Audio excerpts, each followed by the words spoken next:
The group of Women Working Wonders at Sparrow Hospital is really living up to its name, donating the money for a piece of cancer equipment so unique to mid-Michigan you'd have to drive more than an hour to find it somewhere else.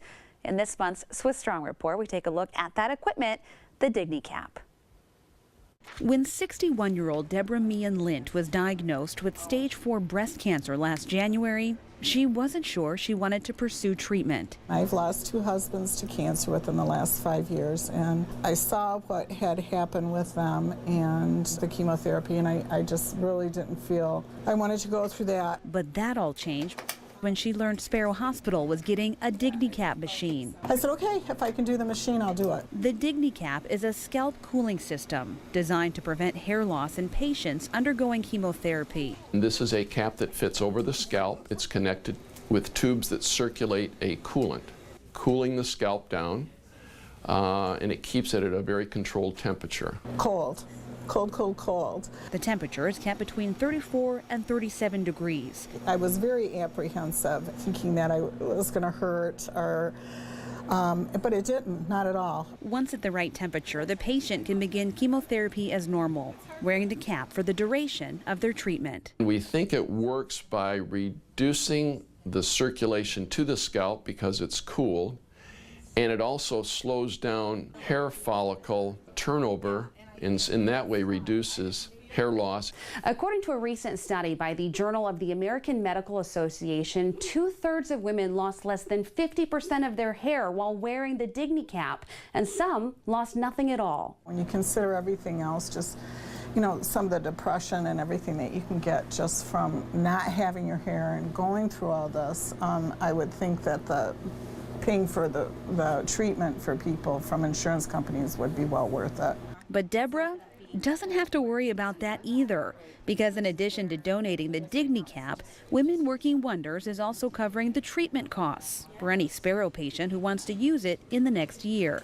Is it going to save lives? No, but I think it's going to definitely improve the quality of life for people going through treatment for cancer. And Deborah couldn't agree more. Oh, this is fabulous, yes. Once patients finish their infusion, the cap has to stay on for another 60 to 90 minutes so it can be brought back to a normal temperature. And there are certain side effects, like headaches, for example, but nothing doctors say would prevent most people from completing the treatment. When Kelly Weeks finished her cancer treatment, she wanted to let out a joyful noise for all to hear. Not only did she do that, but she paid it forward so other patients could do the same. And that's why she's this month's Swistak feature.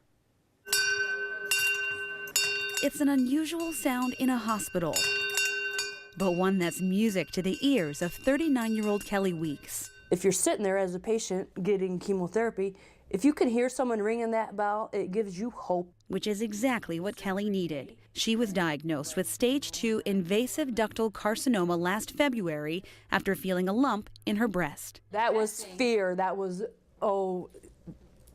paralyzing fear, and I didn't really know how to handle or proceed. She'd undergo a lumpectomy and several rounds of chemo and radiation. The 4 rounds were the wrecking ball. Those are what made me lose my hair, what took me down to nothing. And to keep her mind off of what was happening to her body, it was very painful and sickening. Kelly would read other survivor stories to give her hope. And that's where she learned about the celebration bell. It's in a lot of cancer centers, a bell. And the quote is, ring the bell and run like hell. I can remember when Kelly brought that up that day, and I hadn't heard of that before, but I mean, we were talking about it, you know, here on the unit. We thought, what a cool idea. I just knew I was going to ring a bell. I knew I was going to be one of them. I wanted to ring a bell. I want a bell in my picture. I'm going to buy a bell. We have to get a bell. And then I got the bell, and it was beautiful. This was phenomenal. Now, the idea of a celebration bell in a cancer center is nothing new, but Kelly says what they did with it is beyond anything she ever imagined. They had it mounted. They had it mounted and on a plaque, and bigger, better than I ever imagined. And it has my name on it. I'm like, what? I didn't do anything. All I did was open my mouth. And while this bell brings her an immense amount of joy, she says she wouldn't mind never hearing it again. For cancer to just be eliminated, that would be even better. To never hear that bell, that would be totally awesome. But as long as there's cancer, I hope that that bell rings 20 times a day. It really is a celebration. Lots of hugs, tears, really marks that milestone in a very special way.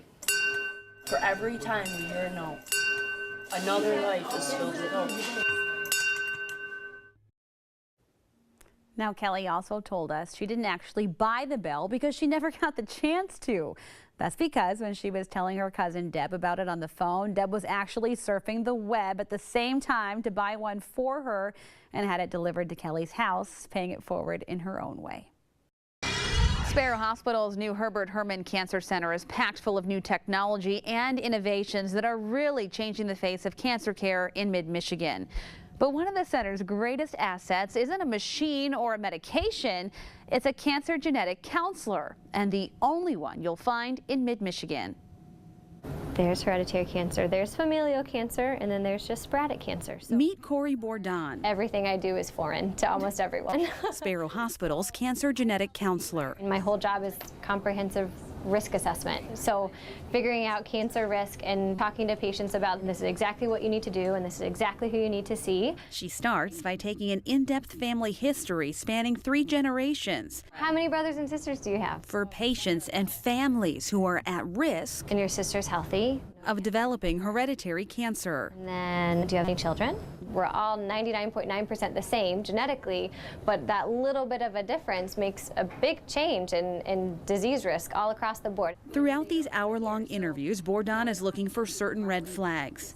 Among them, early age of cancer diagnosis, 45 or younger, a strong family history with multiple family members in multiple generations, or anyone with a rare form of cancer, like ovarian cancer or male breast cancer. And then at that point, we decide, well, is genetic testing something appropriate? So if we do genetic testing, there's not a one genetic test option. There's 500 plus genetic tests. So it's really important that we pick the right test. The testing part is easy, usually a simple blood or saliva test.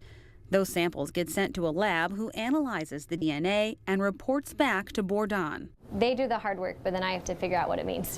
The end result? A cancer treatment plan that is completely unique to the patient. Personalized medicine, in a sense. We know that there are certain drugs that they'll respond better to if their cancer has a certain genetic biology.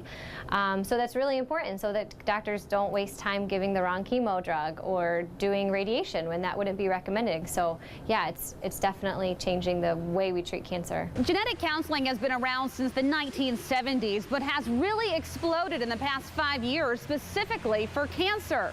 So much so, she's already booked through November.